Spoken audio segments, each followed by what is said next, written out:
싸고 좋은 집, 우리가 모두 원하는 집이네요. 과연 싸고 좋은 집이 실제로 존재할까요? 아니면 허상일까요? 제가 예전에 유튜브 영상을 보면서 와, 이건 정말 명언이다 라며 감탄했던 말이 있는데요. 빈집을 소개하는 유튜버신데 시청자들이 댓글로 싸고 좋은 집, 특히 양지 바른 남양집을 소개해달라고 한대요. 그 유튜버 선생님이 하시는 말이 그런 집이 있으면 제가 사줘 라고 말씀하시더라고요. 제가 그 말씀에 정말 격한 공감이 되었습니다. 그럼 제 이야기를 한번 해보겠습니다. 저는 강원도 평창으로 내려와야겠다고 마음을 먹고 평창 공부를 좀 했습니다. 결국 평창 북부에 살아야겠다는 결론에 도달했죠.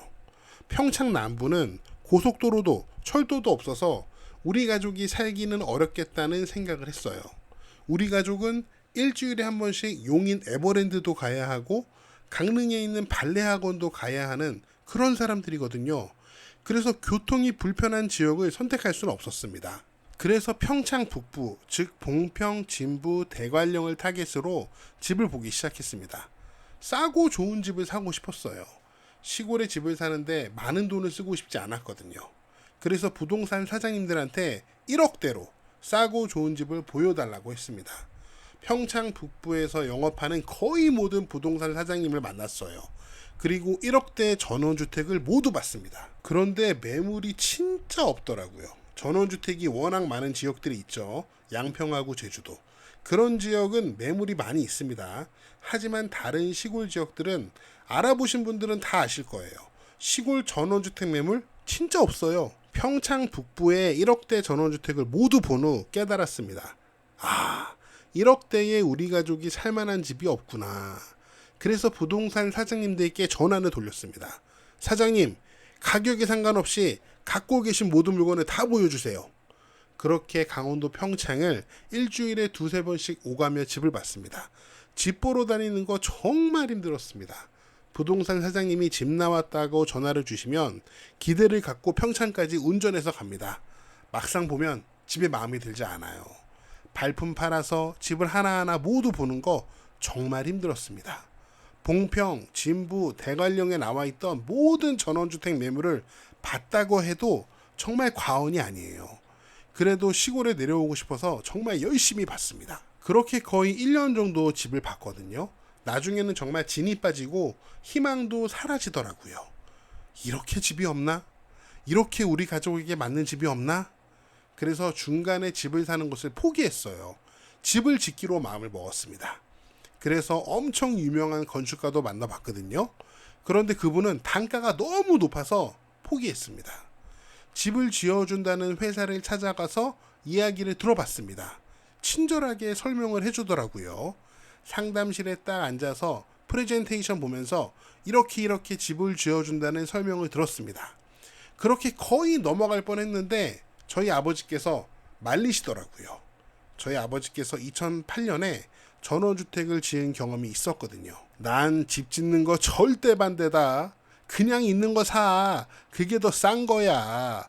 너 집 짓는 거 돈 진짜 많이 든다. 그리고 집 지어도 다 문제투성이야. 그래서 다시 집 짓는 것도 포기하고 아내와 진지하게 토론을 했습니다.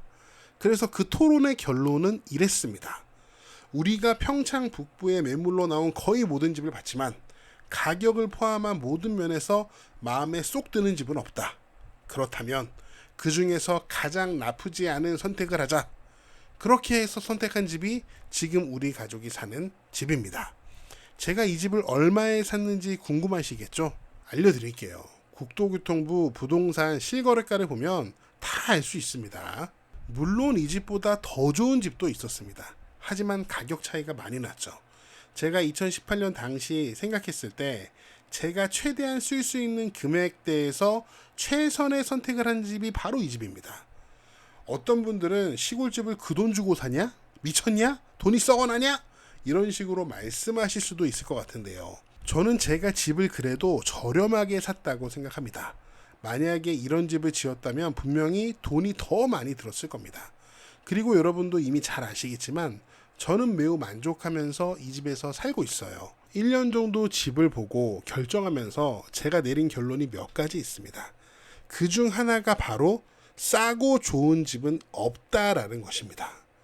싸고 좋은 집이 있다면 얼마나 좋겠습니까? 하지만 그런 집은 찾기 어렵습니다. 설령 있다고 하더라도 그런 집을 만날 가능성은 제로에 가깝다고 생각합니다. 물론 좋은 집에 대한 생각은 각자 다를 수 있습니다. 교통이 불편하더라도 좀 더 자연 속에 들어가 있는 집이 좋은 집이라고 생각할 수도 있고, 럭셔리하고 누가 봐도 잘 지은 집이 좋은 집이라고 생각할 수도 있습니다. 자연인이 살 것 같은 집을 좋은 집이라고 생각한다면 그런 분들에게는 싸고 좋은 집이 있습니다. 하지만 집이 앉아있는 자리도 여러 면에서 좋고 집도 좋은 자재를 사용해 잘 지어진 집이 좋은 집이라고 생각한다면 싸고 좋은 집은 아마도 없을 겁니다. 자, 그러면 이번에는 부동산에서 소개하는 싸고 좋은 집에 대해서 생각해 볼까요? 집을 찾는 사람들은 부동산에 가서 싸고 좋은 집을 소개해 달라고 할 겁니다. 아마 부동산 사장이 웃기고 있다고 속으로 이렇게 생각하겠죠. 싸고 좋은 게 어디 있냐? 아마 집을 한두 개 정도 대충 보여줄 겁니다. 거래가 될 거라는 기대도 하지 않는 거죠. 매수 예정 가격이 올라갈수록 부동산 사장들은 좀 더 적극적인 자세로 물건을 보여줍니다. 그러면서 하나같이 모두 좋은 집이라고 소개를 합니다. 좋은 자재를 사용했고 내가 잘 아는 사람인데 집도 신경 써서 지었고 이런 말들을 할 겁니다. 하지만 집의 단점에 대해서는 적극적으로 말하지 않습니다. 당연하죠. 거래를 성사시켜 매수자와 매도자에게 중개 수수료를 받아야 하는 입장이니까요. 제가 집을 보러 다니면서 부동산 사장님께 들었던 역대급 망언이 하나 있습니다.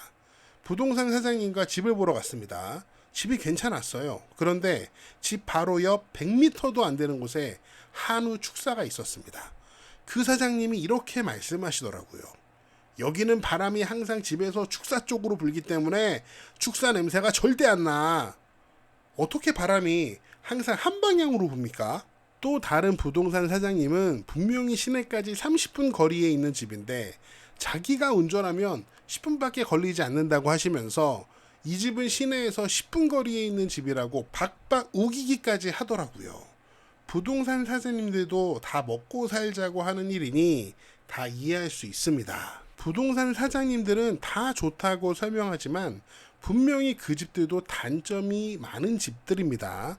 저희 집만 해도 그렇습니다. 이 집을 소개해 주신 사장님은 집의 장점만 말씀하셨어요.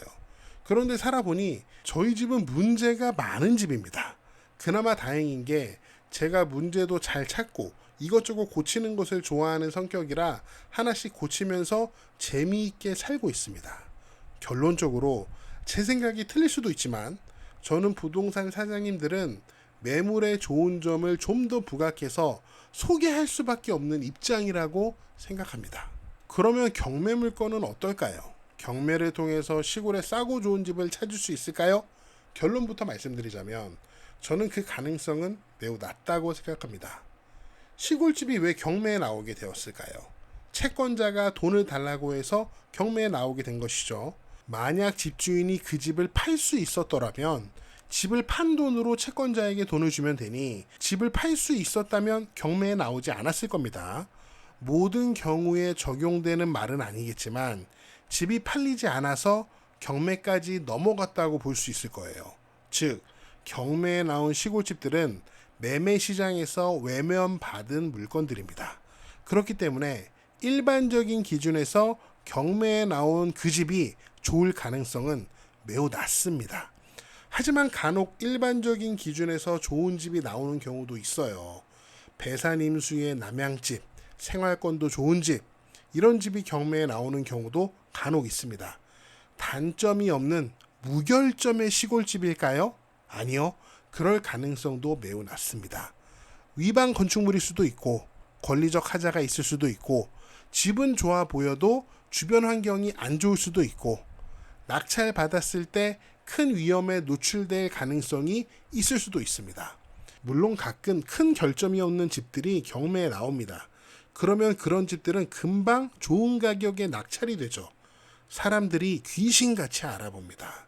단점이 적은 괜찮은 집은 시골집이라고 해도 금방 걷어가요. 가끔 시촌 채널 영상을 보시고 이런 댓글을 주시는 시청자분들이 있습니다. 왜 이딴 걸 소개하냐? 우선 저는 소개하는 유튜버가 아닙니다. 저는 경매에 나온 시골집을 살펴보면서 여러분과 시골집을 보는 안목을 함께 키우고 싶은 사람입니다. 그래서 제가 영상에서 하는 말들을 들어보시면 많은 경우 이런 점이 안 좋다고 말하는 경우가 더 많습니다. 영상 주제 자체도 낙찰자는 왜 미납했을까? 3억에서 1억으로 폭락한 이유 등 해당 경매 물건에 대한 부정적인 면을 부각하는 영상들이 더 많이 있습니다. 그렇다면 왜 이렇게 영상을 만드느냐? 우선 경매에 나온 집들 중에서 싸고 좋은 집은 거의 없습니다. 그리고 많은 경우 집들이 단점 투성이입니다. 그래서 그렇게 영상을 만들 수밖에 없고, 이렇게 단점을 분석하고 공부하는 과정에서 저도 그렇지만 시골집에 대해서 잘 모르시는 분들이 시골집을 보는 안목이 조금이라도 생기는데 도움이 될 거라 생각하기 때문입니다. 만약 누군가가 경매에 나온 시골집이 좋다고 소개한다면 저는 일단은 정말 그런지 의심해 볼 필요가 있다고 생각합니다. 그건 저도 예외가 아닙니다. 제가 만약 영상을 통해서 어떤 시골집 경매 물건이 좋다고 말한다면 일단 의심할 필요가 있어요. 정말 좋은 집인지 의심해 볼 필요가 있다는 겁니다. 저는 오늘도 경매가 진행 중인 816개의 전국 주택 물건을 간략히 살펴봤는데요. 싸고 좋은 집은 없는 것 같습니다. 좋은 집은 있지만 싸고 좋은 집은 없습니다. 그래서 시촌 유튜브 채널에 올라오는 영상들은 시골집, 시골 생활과 관련된 재미와 유익을 추구하는 영상들입니다. 어떤 특정 시골집을 소개하는 것은 시촌 유튜브 채널의 목표가 아님을 다시 한번 말씀드리고 싶어요. 그저 저는 시촌 유튜브 채널이 다루는 시골집, 경매, 시골 생활이라는 주제를 통해서 조금이나마 여러분에게 재미와 유익함을 드리는 채널이 되었으면 좋겠습니다. 네, 제가 준비한 내용은 여기까지고요. 여러분은 어떻게 보셨는지 여러분의 다양한 의견을 댓글로 남겨주세요. 저는 다음 영상에서 더 재미있고 유익한 내용으로 돌아오겠습니다. 여러분, 시촌 어게인!